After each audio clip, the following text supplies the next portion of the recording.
ବାସ୍ତବବାଦୀ ସାହିତ୍ୟ। ବାସ୍ତବ ଶବ୍ଦର ଅର୍ଥ ପ୍ରକୃତ ବା ସତ୍ୟଶୀଳ। ଯାହା ପ୍ରକୃତରେ ଘଟିଛି ତାହାକୁ ବାସ୍ତବ କୁହାଯାଏ। ବାସ୍ତବରୁ ବାସ୍ତବତା ଆସିଛି। ସାହିତ୍ୟର ସୃଷ୍ଟି ବା ରଚନା ବା ଲେଖିବା ବାସ୍ତବତାରୁ ହିଁ ଆସେ। କାରଣ ସାହିତ୍ୟ ଅନୁଭୂତି ବା ଅଭିଜ୍ଞତାରୁ ଜନ୍ମ ନିଏ, ମନର ଆଗ୍ରହ ଇଚ୍ଛାକୁ ନେଇ।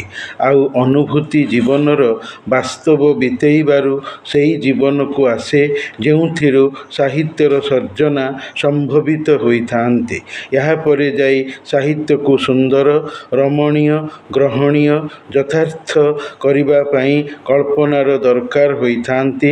ବାସ୍ତବ ଅନୁଭୂତି କଳ୍ପନାର ମାଧ୍ୟମ ଦେଇ ସାହିତ୍ୟକୁ ମୂର୍ତ୍ତିମନ୍ତ ରୂପ ପରିଗ୍ରହ କରାଏ। ତେଣୁକରି ସାହିତ୍ୟ ପାଇଁ ବାସ୍ତବତା ବା ପ୍ରକୃତତା ଆଗ, କଳ୍ପନା ପଛ, ପରବର୍ତ୍ତୀ ପଦକ୍ଷେପ ଅଟେ। ସୁତରାଂ ସାହିତ୍ୟରେ ବାସ୍ତବତାକୁ ଖୋଜିବା ନିହାତି ଉପଯୁକ୍ତ କଥା। ନହେଲେ ସାହିତ୍ୟ ବିଶ୍ୱାସମୟ ମନେ ହେବ ନାହିଁ, ରୁଚିଶୀଳ ହେବ ନାହିଁ। ଯଦି ବିଶ୍ୱାସମୟ, ରୁଚିଶୀଳ ନ ହେଲା, ତେବେ ସାହିତ୍ୟର କଷ୍ଟକର ରଚନା ଶେଷରେ ଫଳହୀନ, ମୂଲ୍ୟହୀନ ହୋଇଯିବ। ପାଠକ ସାହିତ୍ୟ ପଢ଼ିବ ନାହିଁ, ପଢ଼ିବା ପାଇଁ ଇଚ୍ଛୁକ ହେବ ନାହିଁ, ପରିଶ୍ରମ ବୃଥା ହୋଇଯିବ। ଯେମିତି କବିଶେଖର ଚିନ୍ତାମଣି ମହାନ୍ତିଙ୍କର ସାହିତ୍ୟ ମନେ ହୋଇଛି।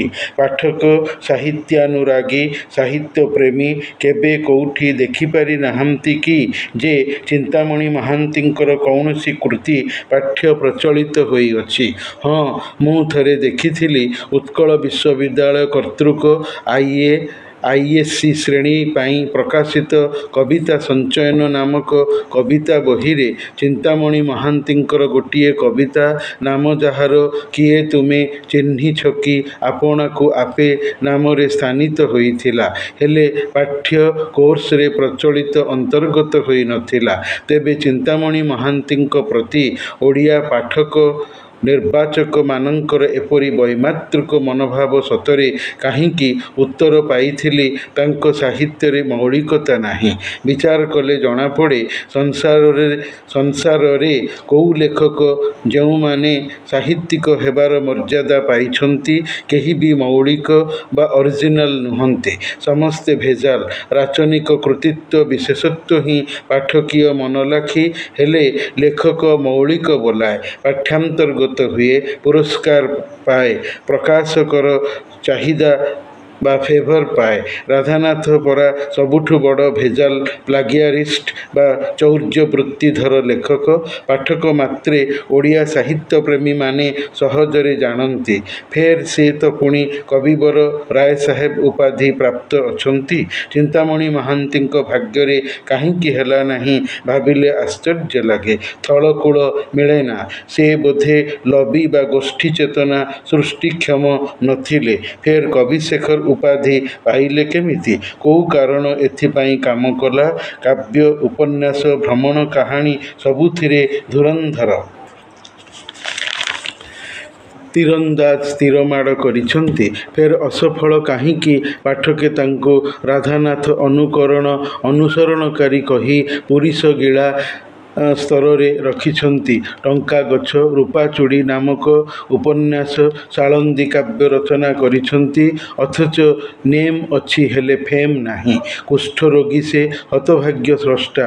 ଲକ୍ଷ୍ମୀକାନ୍ତ ମହାପାତ୍ରଙ୍କ ଭାଷାରେ କହିଲେ ହେବ, ସବୁଥିରୁ ବଞ୍ଚିତ କରି କେଉଁ ଯଶବାନା ଉଡ଼ାଇବ ହେ? ଯାହା ଦେଇଥିଲ ସବୁ ତ ନେଲଣି, ଆଉ ଏବେ କିସ ଛଡ଼ାଇବ ହେ? ରାଧାନାଥ ଉପନ୍ୟାସ ଲେଖି ନାହାନ୍ତି, ହେଲେ ଚିନ୍ତାମଣି ମହାନ୍ତି ଉପନ୍ୟାସ ଲେଖିଛନ୍ତି। ଏକମାତ୍ର ଉପନ୍ୟାସ କଣାମାମୁଁ ଲେଖି କାନ୍ତକବି ଲକ୍ଷ୍ମୀକାନ୍ତ ମହାପାତ୍ର ପାଠରେ ପଢ଼ାଯାଇଥିଲେ, ଅଥଚ ଅନେକ ଉପନ୍ୟାସ ଲେଖି ବି ଆଶାହୀନତାର ବିଦିଶା ବନିଲେ ଚିନ୍ତାମଣି ମହାନ୍ତି। ବ୍ୟାସକବି ଫକୀରମୋହନ ସେନାପତିଙ୍କର ଗଳ୍ପ ଉପନ୍ୟାସ ବାସ୍ତବବାଦୀ ଓଡ଼ିଆ ସାହିତ୍ୟ ସୃଷ୍ଟିରେ ଶୀର୍ଷସ୍ଥାନ ପ୍ରାପ୍ତ। କବିବର ରାଧାନାଥ ରାୟ ବିଦେଶୀୟ କାହାଣୀ କଥାବସ୍ତୁକୁ ଆଣି ସେସବୁକୁ ସ୍ୱଦେଶୀୟ କରାଇ ପାରିବାରେ ଅପୂର୍ବ ସାମର୍ଥ୍ୟ ତଥା ଅସୀମ ଦକ୍ଷତାର ପଟାନ୍ତର ନାହିଁ। ତଥାପି କାଳ୍ପନିକ କାବ୍ୟମାନ ବାସ୍ତବବାଦୀ ସାହିତ୍ୟର ଉପାଦାନ ପ୍ରଚୁର ଦେଇଛନ୍ତି। ଉଦାହରଣ ହେଲା 1985 ମସିହାରେ ପ୍ରକାଶିତ କେଦାରଗୌରୀ ପିରାମିସ୍ ଥେସ୍ବିର ଛାୟାରେ ରଚିତ ହୋଇ ଗ୍ରୀକ୍ କବି ଓଭିଡ୍ଙ୍କର ମେଟାମର୍ଫୋସିସ୍ କାବ୍ୟ ଗ୍ରନ୍ଥରୁ ଓଡ଼ିଶାର ଏକାମ୍ର କାନନ ବା ଆଧୁନିକ ଓଡ଼ିଶାର ନୂଆ ରାଜଧାନୀ ଭୁବନେଶ୍ୱରର କେଦାରଗୌରୀ ପୀଠରେ ସେହି କାବ୍ୟକୁ ରୋପଣ କରିଛନ୍ତି। ଶୈବ କ୍ଷେତ୍ରରେ ରୋପିତ ହୋଇ ବାସ୍ତବତାର ଏହି ଛାପ ଛାଡ଼ିଛି। ବୁଝି ବିଚାରି କର୍ମ କଲେ ପ୍ରମାଦ ନ ପଡ଼ଇ ଭଲେ। ପରିଣାମ କଥା ଚିନ୍ତା ନ କରି ଅପରିଣାମଦର୍ଶୀ ହେଲେ ଜୀବନରେ ଆକସ୍ମିକ ଦୁର୍ଗତି ଆସିବ ହିଁ ଆସିବ। ଜୀବନକୁ କଷ୍ଟ ଧ୍ୱଂସ ଦେବ। ଯେମିତି କେଦାରଗୌରୀର ପ୍ରେମ ଚୋରା ପ୍ରୀତିରେ ହୋଇଛି। ଚନ୍ଦ୍ରଭାଗା କାବ୍ୟରେ ସୂର୍ଯ୍ୟ ଦେବତା ବୋଲି ତମେ ଅକର୍ତ୍ତବ୍ୟ କରିବ, ଫୁଟାଣି କାଢ଼ିବ, ବଡ଼େଇ ମାରିବ।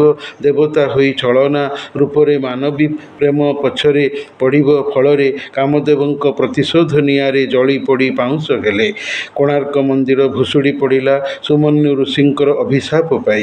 ଚନ୍ଦ୍ରଭାଗା ପୁରୁଷ ବିରାଗିଣୀ ସମୁଦ୍ରରେ ବୁଡ଼ି ଝାସ ଦେଇ ଆତ୍ମହତ୍ୟା କଲା। ଗର୍ବ କଲେ ଯେ ଖର୍ବ ହେବ ଏହା ସ୍ୱତଃସିଦ୍ଧ। ପରକୀୟା ପ୍ରୀତି ପାପ ଧ୍ୱଂସ ଆଡ଼କୁ ନେଇଥାଏ। ନହେଲେ କୋରାନରେ କୁହାଯାଇ ନଥାନ୍ତା ବଦକାରୀ କେ ପାସ୍ ନ ଯାଅ ଓ ବହୁତ ହି ବୁରୀ ରାହ। ନନ୍ଦିକେଶ୍ୱରୀ କାବ୍ୟରେ ସୁବର୍ଣ୍ଣକେଶରୀ ଦୁହିତା ରାଜବାଳା ନନ୍ଦିକା ଦକ୍ଷିଣ ଆଗତ ଚୋଡ଼ଗଙ୍ଗ ଦେବଙ୍କୁ ମନେ ମନେ ଏକତରଫା ପ୍ରେମ କରି ନିଜର ହୀନ ପ୍ରେମଚରିତାର୍ଥ କରାଇବାକୁ ଯାଇ ଆତ୍ମାଦ୍ରୋହୀ, ପିତୃଦ୍ରୋହୀ, ଦେଶଦ୍ରୋହୀ ତିନି ପାପରେ ଭାଗୀଦାରିଣୀ ହେଲେ। ଆତ୍ମହତ୍ୟା ଭଳି ମହାପାପ ବି କଲେ। ଉଷା କାବ୍ୟରେ ସାଧନା ଯେ ସିଦ୍ଧ ହେବ ନିଜ ବାହୁବଳରେ ହେଉ ଅଥବା ବିଭୁ ଆଶିଷରେ ହେଉ, ଉଷା ଜୟନ୍ତ ଜୀବନରେ ହୋଇ ବି ହୋଇପାରି ନାହିଁ। ଯେହେତୁ ଦୁହେଁ ମାନବ ରୂପୀ ଯକ୍ଷ କିନ୍ନର ଥାଇ ସ୍ୱର୍ଗରେ ନିଜ କୃତ ବା କରିଥିବା ଅପକର୍ମ ଜନିତ ଦଣ୍ଡ ଭୋଗୀ ପାପର କ୍ଷାଳନ ମରଣଶୀଳ ମର୍ତ୍ତ୍ୟରେ ମାନବ ରୂପରେ କରିଥିଲେ। ରାଜକୁମାରୀ ହୋଇ ହାତ ଧରି ନାଚିଥିଲେ। ମର୍ତ୍ତ୍ୟରେ ହାତ ଗଣ୍ଠିରେ ଶାପମୁକ୍ତ ହୋଇ ସ୍ୱର୍ଗକୁ ଚାଲିଗଲେ। ପାର୍ବତୀ କାବ୍ୟରେ ବାପା ଗଙ୍ଗେଶ୍ୱର ଦେବ ଝିଅ କୌଶଲ୍ୟାକୁ ପାଇ ଶିକାର ଜାଗାରେ ଭ୍ରଷ୍ଟ ନଷ୍ଟ ଗଙ୍ଗେଶ୍ୱର ଝିଅ କୌଶଲ୍ୟାକୁ ଭୋଗ କରି ଯେଉଁ ପାପ ଅର୍ଜିଲେ, ଝିଅକୁ ମାରି ଜୀବନ୍ତ ସମାଧି ଦେଇ ଦ୍ୱିତୀୟ ଜଘନ୍ୟ ପାପର ପ୍ରାୟଶ୍ଚିତ ନିଜ ରାଣୀ ପାର୍ବତୀଙ୍କ ଦ୍ୱାରା କଟୁରୀ ଚୋଟରେ ମୁଣ୍ଡ ଗଣ୍ଡି ଅଲଗା ହତ୍ୟାରେ ଜୀବନ ହରାଇଛନ୍ତି। ସ୍ୱାମୀ ହତ୍ୟା ଦୋଷରେ ଭାଗୀଦାରିଣୀ ହୋଇ ନିଜେ କୂଅରେ ପଡ଼ି ଡେଇଁ ଆତ୍ମହତ୍ୟା ବି କରିଛନ୍ତି। ଉର୍ବଶୀ କାବ୍ୟରେ ଅପ୍ସରା ମଣିଷ ନୁହେଁ, ସେ ସ୍ୱର୍ଗର ମର୍ତ୍ତ୍ୟର ନୁହେଁ। ମର୍ତ୍ତ୍ୟ ମଣିଷ ଯଦି ରୂପମୋହର ଭ୍ରାନ୍ତିରେ ପଡ଼ି ପ୍ରେମ କରେ, ତେବେ ଠକାମିରେ ପଡ଼ିବ ଏକା। ମଣିଷ ଯୋଉଠି ମଣିଷର ହେଉନି, ସେଠି ପରି ମଣିଷର ହେବା ଅସମ୍ଭବ। ସେହି ଅବସ୍ଥା ରାଜା ପୁରୁରବାଙ୍କଠାରେ ଆସିଛି। ନିରାଶ ଖାଲି ହତାଶ। ଆଉ ଯଯାତି କେଶରୀ କାବ୍ୟରେ ଉତ୍କଳର ରାଜନନ୍ଦିନୀ ସହିତ ଯାହାର ନାମ ଲଳିତା ଚୋରା ପ୍ରୀତି କରି ନାରୀ ବେଶରେ ରାଜବାଟୀର ଅନ୍ଦର ମହଲରେ ପଶି ଯୁବରାଜ ଯାହା ଅକର୍ତ୍ତବ୍ୟ କରିଛନ୍ତି, ଶୂଳିଦଣ୍ଡ ଫାଶୀଦଣ୍ଡ ପାଇଥାନ୍ତେ। ହେଲେ କେଶରୀ ଆସୀନା ଦେବୀ ଦୁର୍ଗାଙ୍କର ପୂଜା କରୁଥିବା କାରଣରୁ ଯାଜପୁରର ବିରଜା ଦେବୀଙ୍କର ଦୟାରୁ ଦୈବୀ କୃପାରୁ ବର୍ତ୍ତି ଯାଇ ପରବର୍ତ୍ତୀ ସମୟରେ ଯାଜପୁରର ରାଜା ଯଯାତି କେଶରୀ ହୋଇଛନ୍ତି। ଚୋରା ପ୍ରୀତି ଯେ କେତେ ଭୟାବହ କାବ୍ୟଟି ପାଠକକୁ ବେଶ୍ ଜଣାଏ। ରାଧାନାଥଙ୍କର କାବ୍ୟ ସାହିତ୍ୟ କାଳ୍ପନିକ ହେଲେ ବି ମାନବର ଚିରନ୍ତନ ଜୀବନଧାରାର ବାସ୍ତବ ନୈତିକ ପରୋକ୍ଷ ଆଦର୍ଶାୟିତ ମୂଲ୍ୟାୟନ। ସମାଲୋଚକଙ୍କର ମତ ଅଛି କି ରୂପ ଓ ରସର କାବ୍ୟ ପ୍ରତିମା ମଧ୍ୟରେ ଏକ ପ୍ରଚ୍ଛନ୍ନ ନୈତିକ ଚେତନା ରାଧାନାଥ ସାହିତ୍ୟରେ ସର୍ବଦା ବିଦ୍ୟମାନ। ଏହା ହିଁ ତ ରାଧାନାଥୀୟ କାବ୍ୟର ସର୍ବଶ୍ରେଷ୍ଠ କାଳ୍ପନିକ ବାସ୍ତବତା। ରାଧାନାଥଙ୍କର ତୁଳସୀ ସ୍ତବକତ ବର୍ଷା କବିତା ବାସ୍ତବତାର ଆଉ ଏକ ସୁନ୍ଦର ରମଣୀୟ ନମୁନା। ବର୍ଷା ଋତୁ ସହିତ ମାନବ ଜୀବନକୁ ତୁଳନା କରାଯାଇ ସେଥିରୁ ବାସ୍ତବତାର ସୁନ୍ଦର ନିଷ୍କର୍ଷ କଢ଼ାଯାଇ ପାରିଛି। ଯେମିତି ବହିଯାଉଛି ବାରି ଭେଦି କିଆରୀ, ମର୍ଯ୍ୟାଦା ଲଙ୍ଘେ ଯଥା ସ୍ୱତନ୍ତ୍ରା ନାରୀ। ଗୋଦାବରୀ ନଦୀ ତଟ ଏବଂ ପ୍ରସ୍ରବଣ ଶୈଳ ପାଦଦେଶରେ ଥିଲାବେଳେ ରାମ ଲକ୍ଷ୍ମଣ ବେନି ଭାଇ ଥିଲେ। ଅନୁଜ ଲକ୍ଷ୍ମଣଙ୍କୁ ଦେଖାଇ ଅଗ୍ରଜ ରାମଚନ୍ଦ୍ର କହିଛନ୍ତି, ଦେଖ ଦେଖ ଅଗ୍ରତେ ସରସୀ ଜଳେ, ପଡ଼ି ମଣ୍ଡୁକ କ୍ରୂର ଅହି କବଳେ, ବିକଳେ ରାବୁ ରାବୁ ଊର୍ଦ୍ଧ୍ୱେ ଉଡ୍ଡୀନ, ଉହୁଙ୍କି ଶିଶୁ କଙ୍କି ଦେଲା ଗିଳିଣ। କାଳ କବଳେ ସିନା ଏ ରୂପେ ଭାଇ, ଆରତେ ନର ଘାରି ହେଉଣ ଥାଇ। ତେବେ ହିଁ ମନା ଶୋଇ ଲଭିଏ ଦଶା, ମେଣ୍ଟାଇବାକୁ ଭବ ଭୋଗ ଲାଳସା। ପୋଖରୀ ଜଳରେ ସାପ ପାଟିରେ ବେଙ୍ଗ ପଡ଼ି ପ୍ରାଣ ବଞ୍ଚାଇବାକୁ ଛଟପଟ ହେଉଥିବା ବେଳେ ହଠାତ୍ କଙ୍କି ପତଙ୍ଗଟିଏ ଉଡ଼ୁଥିବା ଦେଖି ବେଙ୍ଗ ଜିଭ ବଢ଼ାଇ ତାକୁ ଧରି ନେଇଛି। ଏହି ଦୃଶ୍ୟରୁ ନିଷ୍କର୍ଷ ବା ବାହାରିଥିବା ସତ୍ୟ ହେଲା, ମୃତ୍ୟୁ ରୂପକ କାଳ ଆୟତ୍ତରେ ଥାଇ ମଣିଷ ଜୀବନ ଯନ୍ତ୍ରଣାରେ ଛଟପଟ ହେଉଛି। ତଥାପି ସଂସାରର ମୋହମାୟା ଭରା ଭୋଗ ଲାଳସାକୁ ସହଜରେ ଛାଡ଼ି ନ ପାରି ବିଭୁ ବା ଭଗବତ୍ ପ୍ରେମରେ ଆସିପାରୁନାହିଁ। କଳ୍ପନା ମଧ୍ୟରେ ସତ୍ୟପ୍ରିୟ ବାସ୍ତବତାର ଏ ନମୁନା ବେଶ୍ ହୃଦ୍ୟ, ପ୍ରଶଂସନୀୟ। ଔପନ୍ୟାସିକା ବସନ୍ତ କୁମାରୀ ପଟ୍ଟନାୟକଙ୍କର ଲୋକପ୍ରିୟ ଚଳଚ୍ଚିତ୍ର ହୋଇଥିବା ପାଠ୍ୟାନ୍ତର୍ଗତ ଉପନ୍ୟାସ ଅମଡ଼ା ବାଟରେ ମାୟା ଏବଂ କାବେରୀ ନାମ୍ନୀ ଦୁଇଟି ଝିଅର ଭୂମିକା ରହିଅଛି। ଗୃହସ୍ୱାମୀ ପୀତାମ୍ବର ବାବୁଙ୍କର ଦୁହେଁ ଝିଅ ମାୟା ଏବଂ ମହୀ ନାମକ ବଡ଼ ପୁଅର ବୋହୂ କାବେରୀ ସମ୍ପର୍କୀୟ। ଦୁହେଁ ଶିକ୍ଷିତା। ଚାରି ଭାଇରେ ଗୋଟିଏ ଝିଅ ମାୟା। ବାପ ଘରେ ଉଦଣ୍ଡି ବାଚାଳି, ଠୋସ୍ ଠାସ୍ କଥା କୁହି ହେଲେ ବାହା ହୋଇ ପୁରୀକୁ ସ୍ୱାମୀ ଶଶୀ ପାଖକୁ ଯାଇ ଆଦର୍ଶ ସଣ୍ଠଣା ଶିକ୍ଷାକାରୀ ସୁଶ୍ରୀ ବୋହୂଟିଏ ହୋଇ ବିଧବା ଶାଶୁ ସେବାକାରିଣୀ, ଶାଶୁଙ୍କ କଠୋର ବ୍ୟବହାର ସହ୍ୟକାରିଣୀ ଏବଂ ପୀଡ଼ିତା ଶାଶୁଙ୍କର ସେବାରେ ମନପ୍ରାଣ ଢାଳି ଶାଶୁଙ୍କ ପ୍ରିୟପାତ୍ର ବୋହୂ ହୋଇ ବାହାଘର ବେଳେ ବାପାଙ୍କର ଉପଦେଶ ପରାମର୍ଶକୁ ହାଡ଼େ ହାଡ଼େ ମାନି ଅର୍ଥହୀନା ସ୍ୱାମୀଙ୍କୁ ନିଜ ସୁନା ଚୂଡ଼ି ଦେଇ ଶାଶୁଙ୍କ ପ୍ରାଣରକ୍ଷାର ପ୍ରାଣପଣେ ଚେଷ୍ଟା କରିଛି। ଅଥଚ କାବେରୀ ବାରିପଦାର ଝିଅ, ବିଏ ପାସ୍ କରି ସ୍ୱାମୀ ମହେଶ ଡାକ୍ତର ଘରେ ପାଦ ଦେଇ ଜଣେ ଅନାଦର୍ଶ ସ୍ୱାର୍ଥପର ସୁବିଧାବାଦୀ ବୋହୂ ହୋଇ ଶାଶୁ ଘରକୁ ଭାଙ୍ଗି ଦେଇ ସ୍ୱାମୀକୁ ନେଇ ଅନ୍ୟତ୍ର ବାହାରେ ଯାଇ ରହିଛି। ବାଟ ନଥିବା ଜାଗାରେ ବାଟ ଫିଟାଇଛି ମାୟା, ଅଥଚ କାବେରୀ ଫିଟା ଜୀବନ ବାଟକୁ ଅମଡ଼ାମୟ କରିଦେଇଛି। ଦୁଇଟି ବିରୁଦ୍ଧ ପକ୍ଷ ନାରୀ ଜୀବନକୁ ନେଇ ରଚିତ କାଳଜୟୀ ଉପନ୍ୟାସ ଅମଡ଼ା ବାଟ। ସାମାଜିକ ବାସ୍ତବତା ବା ସୋସିଓ ରିଅଲିଜିମ୍, ନାରୀ ମନୋଭାବକୁ ନେଇ କାହାଣୀ ବିସ୍ତୃତ। ସଚ୍ଚିଦାନନ୍ଦ ରାଉତରାୟଙ୍କ ପ୍ରତିମା ନାୟକ କବିତା ବାସ୍ତବତାର କଳାତ୍ମକ ରୂପ। ଜଣେ ନାରୀର ସଂଗ୍ରାମଶୀଳ ଜୀବନର ନିଜସ୍ୱ ଲିପି। ସେହି ନାରୀଟି ଏକ ଆର୍କିଟାଇପିକାଲ ମଡେଲ ବା ଆଦର୍ଶ ଚରିତ୍ର, ଯେଉଁଥିରେ ପ୍ରତିମା ବା ମୂର୍ତ୍ତି ବା ବ୍ୟକ୍ତି ପ୍ରତିନିଧିମୂଳକ ପ୍ରତୀକିତ ନାୟକ ବା ହିରୋଇନ୍, ଯିଏ ଜୀବନ ଦର୍ଶନ ଦେଖାଇ ପାଠକବର୍ଗଙ୍କୁ କହେ, ସଂଗ୍ରାମ ହିଁ ଜୀବନକୁ ବାସ୍ତବତା ମଧ୍ୟରେ ସ୍ଥିତି ବା ରହଣି ଦିଏ। ହାର ନାହିଁ ଜୀବନ ସହିତ, ପରିସ୍ଥିତି ସହିତ ସାଲିସ କରି ଜୀବନ ରଥ ଟାଣ। କୋଉଠି ନା କୋଉଠି ସଫଳତା ରହିଥିବ। ଆଶାବାଦୀ ହୁଅ, ନିରାଶାବାଦୀ ହୁଅ ନା, ଦୁଃଖ ପାଇବ। ସାଙ୍ଗ ସୁଖ, ପାରିବାରିକ ଦୁର୍ଦ୍ଦିନ ଥିଲେ ବି ତାକୁ ପାଶୋରି ଲୁକ୍ ଫରୱାର୍ଡ, ଆଗକୁ ଅନାଇ ଚାଲ। ଜୀବନର ଅର୍ଥ ହିଁ ଯୁଝିବା, ଠିକ୍ ବିଶ୍ୱଯୁଦ୍ଧର ଦୁର୍ଗତି ଭଳି। କବି ରମାକାନ୍ତ ରଥଙ୍କର ଚନ୍ଦ୍ରମାର ଚୂଡ଼ି ଏକ ଦେହଜୀବୀର ପତିତାର କରୁଣ କାହାଣୀ।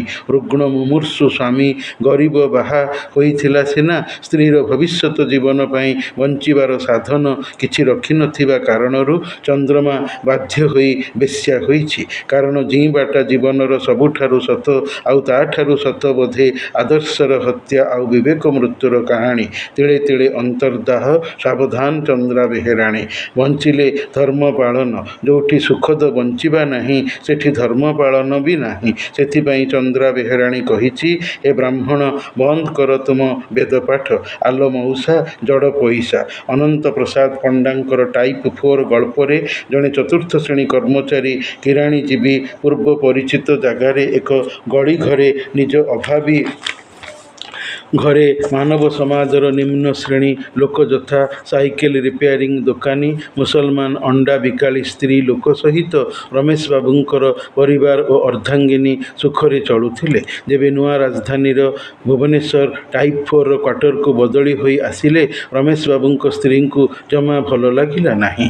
ଏଠି ବଡ଼ ଅଫିସରଙ୍କୁ ତାଙ୍କ ସ୍ୱାମୀ ସାଇକେଲରୁ ଓହ୍ଲାଇ ଜୁହାର ହେବା, ବଡ଼ ଅଫିସର ଆଡ଼ ଆଖିରେ ସୁଦ୍ଧା ତାଙ୍କ ବାବୁଙ୍କୁ ନ ଚାହିଁ ଗର୍ବ ଅଭିମାନରେ ବେଖାତିର କରି ଚାଲିଗଲେ। ସେହି ଗଳି ଘରେ ରମେଶ ବାବୁଙ୍କ ପତ୍ନୀ ନିଜକୁ ବଡ଼ ବୋଲି ଭାବୁଥିଲେ। ଭୁବନେଶ୍ୱରରେ ସବୁଠୁ ସାନ ଟାଇପ୍ 4 ଚତୁର୍ଥ ଶ୍ରେଣୀ କର୍ମଚାରୀ। ଗାଳ୍ପିକ ବିଭୂତିଭୂଷଣ ତ୍ରିପାଠୀଙ୍କର ହେଡ଼ମାଷ୍ଟର ଗଳ୍ପରେ ନିଜ ଛାତ୍ର ଏକଦା ଥିବା ଏବେ ବଡ଼ ଅଫିସର। ତାକୁ ଦେଖିବାକୁ ଆସି କୈଶୋରର ଶିକ୍ଷାଗୁରୁ ପ୍ରଧାନ ଶିକ୍ଷକ ବସି ବସି ଅପେକ୍ଷା କରି ଛାତ୍ରର ଛୋଟ ଛୋଟ ପୁଅ ଝିଅଙ୍କୁ ପାଖରେ ବସାଇ ସେମାନଙ୍କଠାରୁ ଜାଣିବାକୁ ପାଇଛନ୍ତି ଛାତ୍ର ଡେରି ରାତିରେ ପାଟି ସାରି ମଦ୍ୟପାନ କରି ଟଳି ଟଳି ସ୍ତ୍ରୀ ହାତରେ ଧରା ହୋଇ ଘରକୁ ଫେରିଛି। ପିଲାମାନଙ୍କୁ ଇଂରାଜୀ ସ୍କୁଲରେ ପଢ଼ାଇଛି। ଇଂରାଜୀ ରାଇମ୍ସ ଗାଇଛନ୍ତି ପିଲାମାନେ, ହେଲେ ଓଡ଼ିଆ ପଦ୍ୟ କିଛି ଶିଖିନାହାନ୍ତି। ପୁରା ପାଶ୍ଚାତ୍ୟ ଆଦବ କାଇଦା ସଂସ୍କୃତି। ଜାତି ଓଡ଼ିଆ, ମନ କିନ୍ତୁ ସାହେବୀ। ଛାତ୍ରକୁ ଗଢ଼ିଥିଲେ କ'ଣ? ଛାତ୍ରଟି ଆଜି ହୋଇଛି କେମିତି?